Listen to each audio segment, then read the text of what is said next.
Good morning. So, charts are up there. Yeah, so I titled YouTube today, Fastest Bear Market Ever. And I don't know if there's ever been a time in history where I don't know that the bear market is over. There's always different opinions about that. Nonetheless, you have to be impressed by this move. And we're looking at the futures here. We'll get to spiders and SPX, but McGraw, you said on this day, I don't know if you remember, you're always sharing thoughts and you're always welcome. And you predicted accurately, you said that on this day, that this would become a bear sandwich. And it did, which is a continuation pattern. For those that aren't aware what that is, it's something that Dan coined probably 20 years ago of a pattern with relatively wide bars that has two green bars on either side of a red bar. Bear sandwich, bear meat in the middle. And there's bull sandwiches, which is obviously just the opposite. Anyway, it's a type of continuation pattern. This had this bottoming tail bar and it popped up there. And I think this was last Wednesday. And it certainly looked like it was going to go lower when you have, bars that are relatively wide and a green bar in this case that's completely reversed, basically 100%. Historically, it's a pattern that goes down, something like this. It's different, of course. This was starting a downtrend where this made a power move up, and this is, I guess, historically somewhat normal after a push up like that. But even to have pulled back a bit, it didn't pull back at all, and then turned back up again. Obviously, is bullish, and so now it's moving up. We see it stalled here. The resistance area is up here, and I made this 180-minute chart. It's something I use once in a while just to compress the information to see what's to the left. And you can see this area right here, and it starts where the blue line is there, and it's kind of stalled, but it has the potential to push up there, and so we'll see. Yesterday I mentioned maybe a measured move, and just scoot this over here a little bit like that. Measured move. This is just a phenomenon that occurs. I don't know why, but it usually ends at the area of resistance above after you get like a correction bar. And so then we just do this, and it kind of ends, historically, it just ends right there. So, you get a move, you get a correction, a fast correction that's immediately reversed. And then it gives you a target, that move based on that move, which would put it up here at this resistance area. So we'll see. Today's starting off a little weak. And as we always do, bar by bar analysis. So is this, turn here today and go back up and we continue higher? Do we get a correction day? And if we get a correction day, well, our first reference point of support is the prior day's low, no matter what we're looking at. And in addition, just reasonable to say, well, okay, ultimately, if it closes below that, that would be bearish compared to yesterday and would suggest lower. But to some degree, does it retrace into yesterday's range? And then at the end of the day, how far has it closed into that range? So it's a step-by-step, bar-by-bar approach that is systematic and just says this is what it is, regardless of what I think, should happen. Oh, it's extended. It should come down. We've all been there. If you've been doing this long enough, where extended becomes more extended, either to the upside or downside. So, right now we're getting close to a resistance area. I wouldn't call it that significant looking at what's there. However, the move is significant, meaning it's moved a heck of a lot. It's through the moving averages. And, this was, if you remember in the news, they call it the death cross, right? The 50 going under the 200. And maybe the golden cross will be the top. If this continues to move up, where the 50 comes back up above the 200. But, that's the risk of using moving averages as signals as to, trend analysis and what's happening, because they're subjective.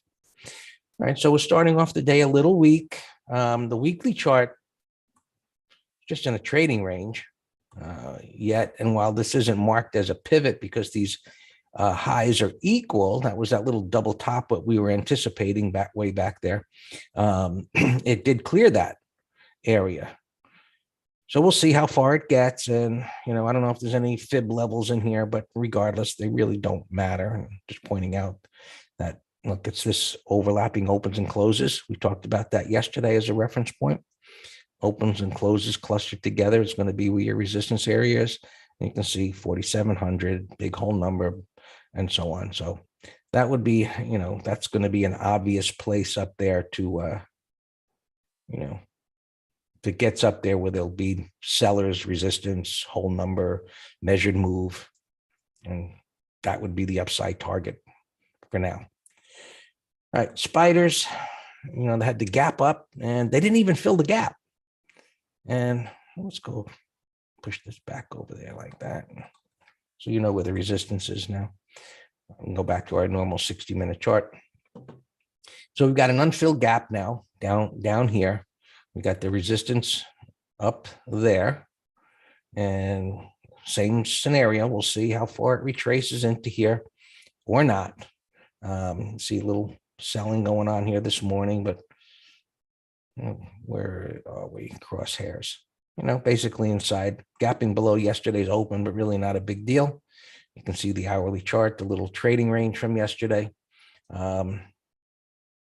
Pretty neutral, a little negative, but neutral opening here going on this morning.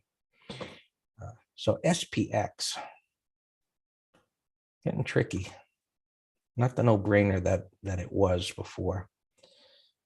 And so as things are coming down, the upside, what I looked at, I just immediately said no, because the void above, and even though there's some weakness here, buyers show up and just push it up. It was too close. I forget what I wrote down or had looked at anyway.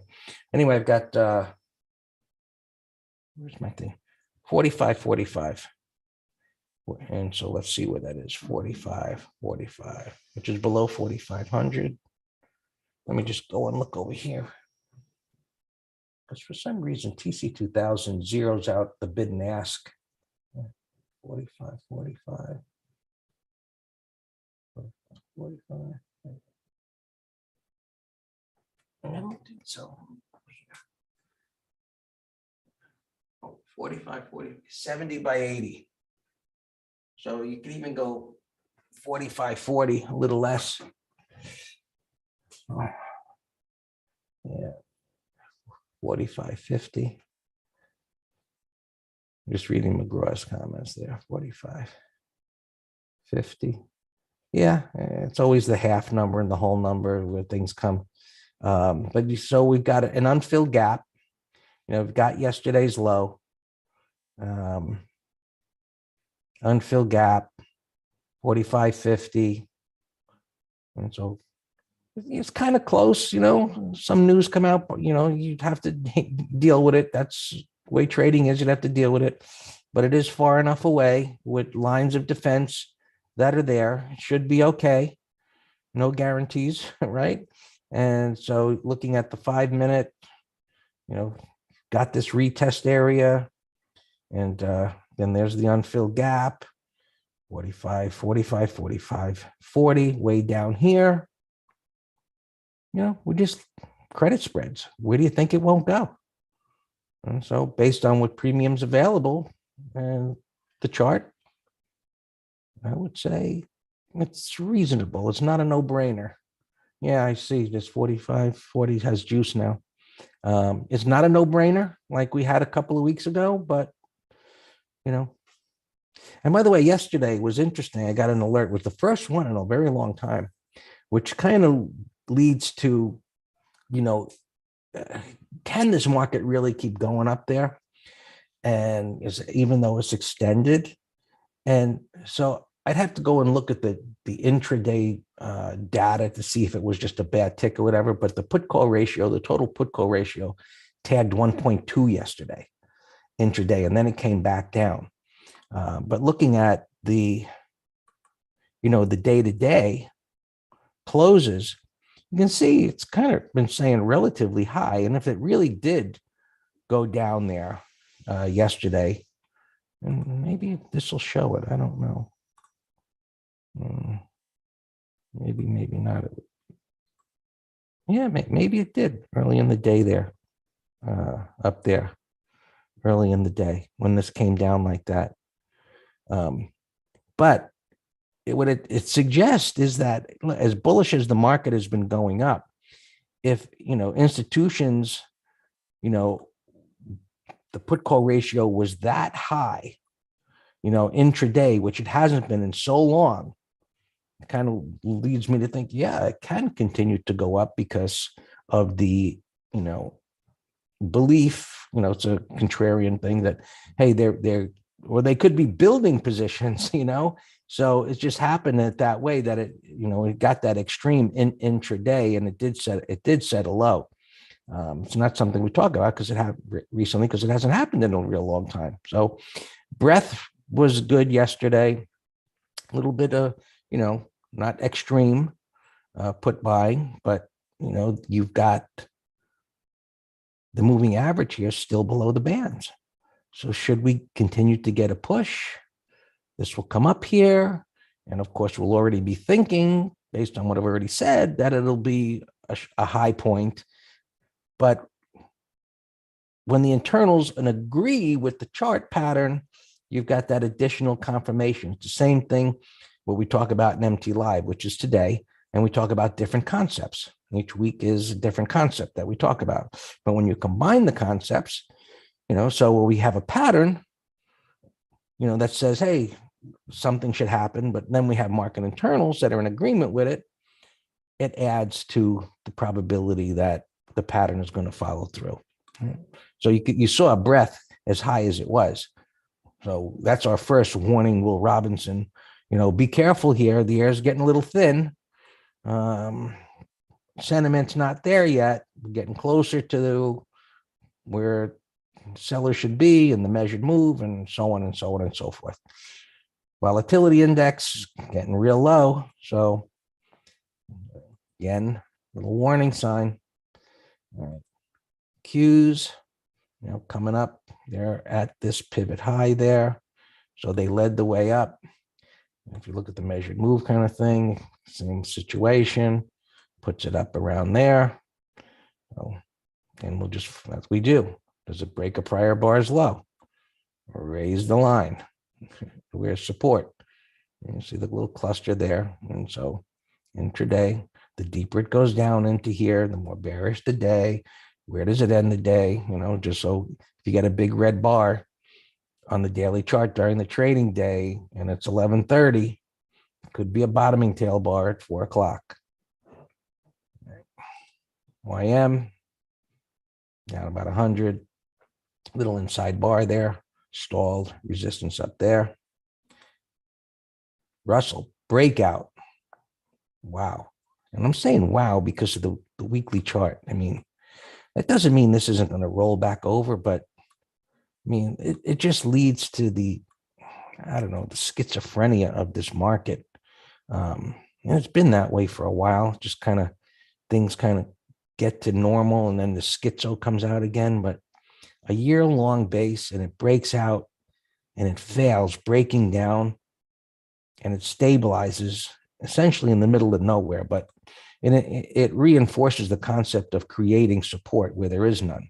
And so there was nothing here. But the idea of, hey, a pivot creates support, and if it gets retested, that makes it stronger. So now we've got a very significant line in the sand here that shouldn't be violated.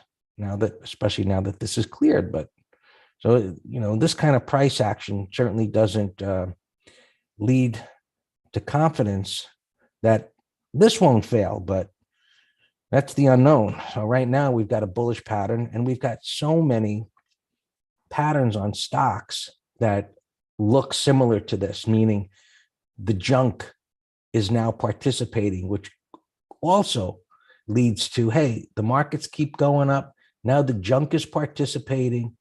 That leads to the end of a move. So this, maybe it keeps going, and all of those stocks that, Yan and I put symbols in of yesterday that had all these bottoming patterns. They play catch up, and then it's going to be look out below again. Put spread for, yeah, I mean, if this premium, and I would say look below here or somewhere down here, McGraw. So looking at IWM, now that it's cleared this resistance, somewhere down here, if it's expiring at the end of the week, sure. Naked 200. If it's for the end of the week, yeah. I mean, look, we're going to know long before it ever gets there if something nasty is going on. So, and yeah, that's okay. Bitcoin, getting closer to the resistance, and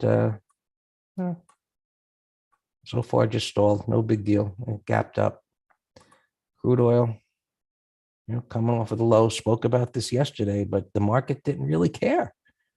And I guess it had its crack here, but you got to watch this, or just set an alert even on USO, because at some point the markets will care again. So that, thinking, oh, this Ukraine thing, everything's okay. Well, okay, that goes away. But what crude oil keeps going up, even though that issue is behind, if it is, well, the market's not going to like that, because you still got this inflation thing that's going on. Of course, gold came down and silver came down. They're stabilizing here. A lot of the ag stocks got, pushed down yesterday, but we'll see what they're doing. This one here. And the oil stocks. So we'll see. They're still in uptrends. We'll see how they play out. The euro, that's been popping up. So the dollar's been coming down a little bit. So the markets, I'm sure, like that for the moment. And, we've talked about these interest rates. And, we've got the 5-year here decently above the 10 and pretty close to getting above the 30. The markets don't care. At some point, they're going to care. And so maybe to be the next rate hike, but, the 3-month keeps going up, and they're going to raise those interest rates, so there you have it.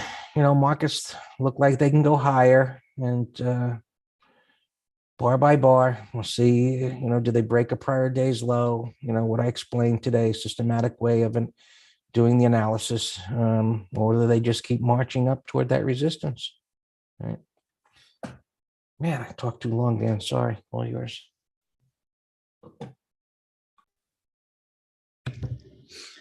No, talking long is good. And we're not in earnings season, so I don't have as many as usual. So our opens are fine. PayPal is up, as Greg said. We entered that yesterday with a long call, and also a put spread. McGraw's asking about SWX. Gapping up here a little bit to the highs.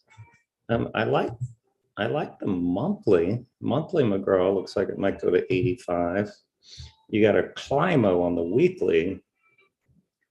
I'm personally not crazy about the way it's bobbing around here, but 30-minute high is fine.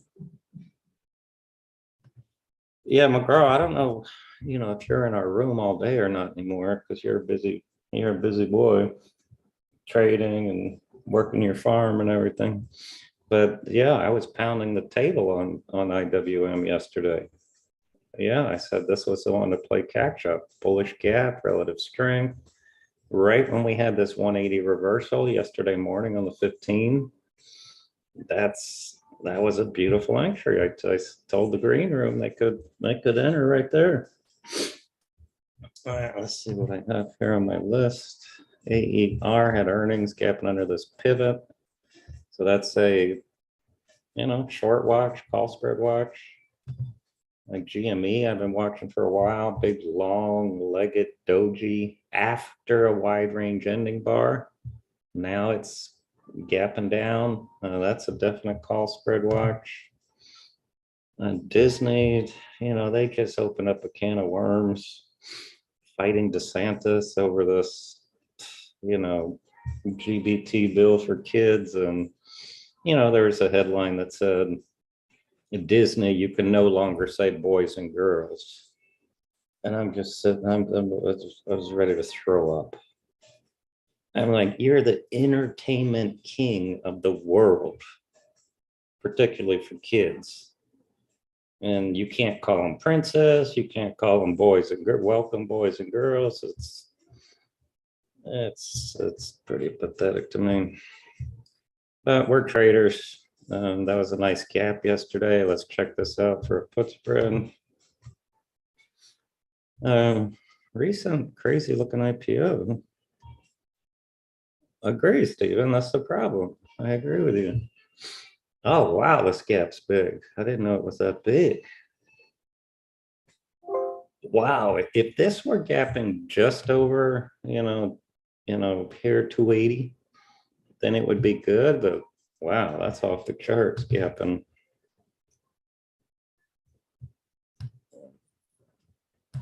Shoot, what did I just delete? I just fat fingered something, darn it.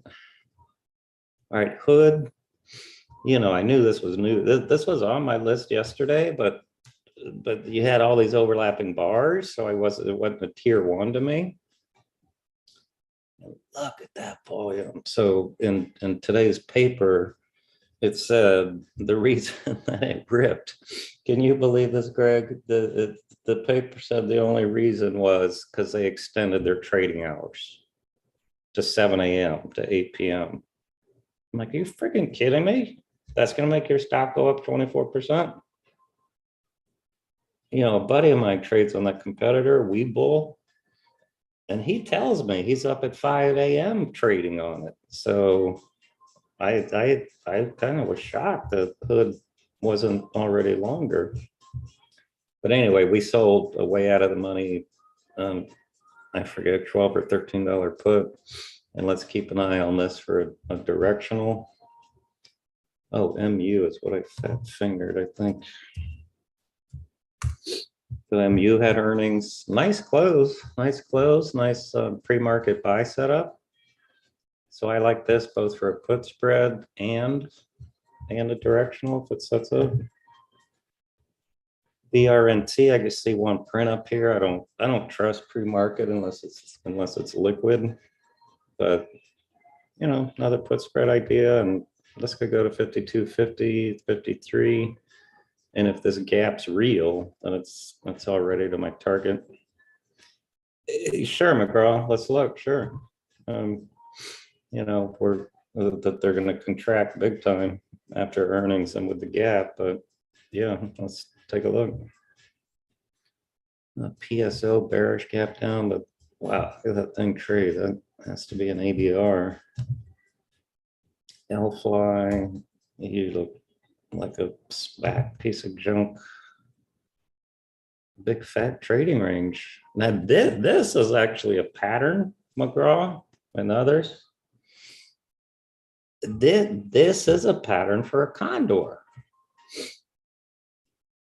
Some people ask, well, you all don't give many condors. I'm like, well, because we're very specific. In an opening condor, we leg into them frequently. But if we can do a 210, 185, it had earnings and it's flat. So this is a perfect candidate. These stocks are in the news again. These Chinese things, it's buyer beware. Oh, there's the MU. Healthion gapping up 705. That would be what I tell Debbie, just riding the elevator back up a little bit. VIR, $26, gapping resistance, no interest. BNTX, here you go. Here's a little bull flag. If you put your flagpole way down here at the March low, that's a bull flag right there. And then it had your closing breakout yesterday. Today, the subject of MT Live is triangles and, continuation patterns. But it's a derivative of the ones that we do on flag patterns. We'll teach you what it is, but more importantly, how to use our approach to interpret the price action. And that's a bull flag right there with a bullish weekly. Wow, look at the weekly. Hey, folks, I'm not going to get into it now, but green room people, is this a double bottom? Resoundingly yes, with a new low plus. Momentum move down, bounce, new low, bullish divergence. Now I got an igniting bar and a 1, 2, 3 with a price void. This looks fantastic. I'm putting this in a window.